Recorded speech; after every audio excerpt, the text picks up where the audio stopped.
August Burns Red got their start in a rural Lancaster County town practicing in a barn, but today they walked the red carpet and celebrated their nomination for Best Metal Performance.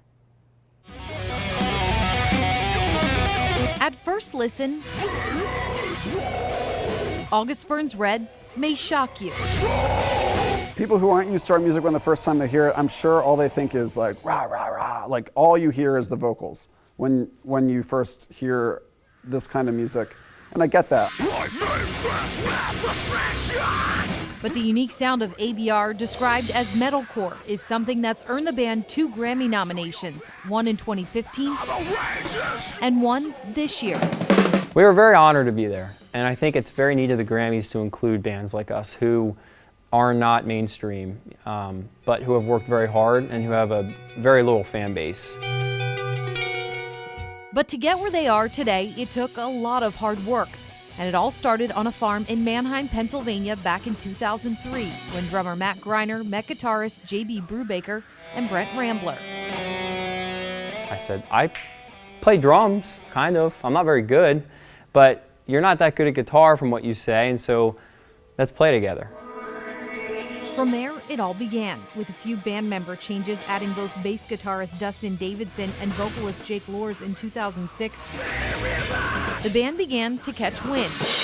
I think my dream at that moment was just to tour in the United States in a hardcore band and express my feelings and my thoughts and be heard. But that year, the band decided to make ABR their full-time job.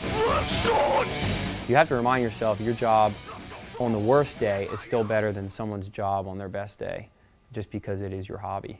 But it's not all about the fame for these 5 guys.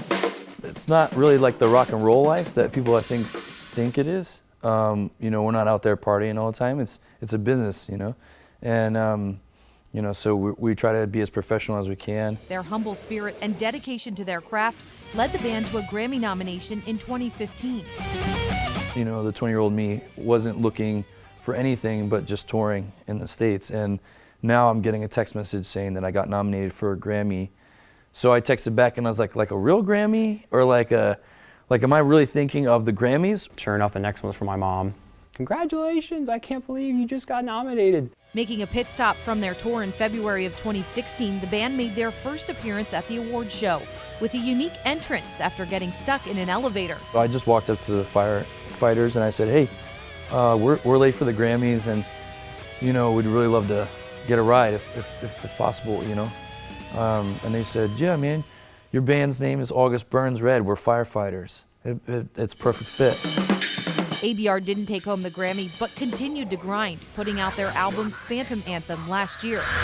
In November, they learned the song Invisible Enemy was nominated for a Grammy. The message behind it started as a thought in Rambler's head. Everyone has that innate, fear of death for themselves and for other people. You don't want to say goodbye to your loved ones, and that's kind of where that song came from.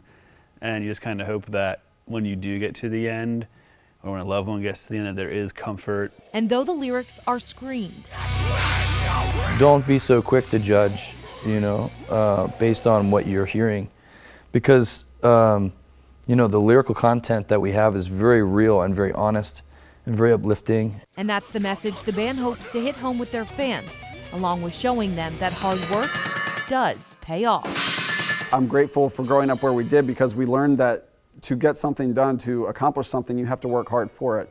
And I think that being from central Pennsylvania, that's just sort of ingrained in us. August Burns Red did not take home the Grammy today. However, when we spoke with them back before they went out on tour, they told us it was just an honor to be nominated and recognized. In the studio, I'm Erica Such.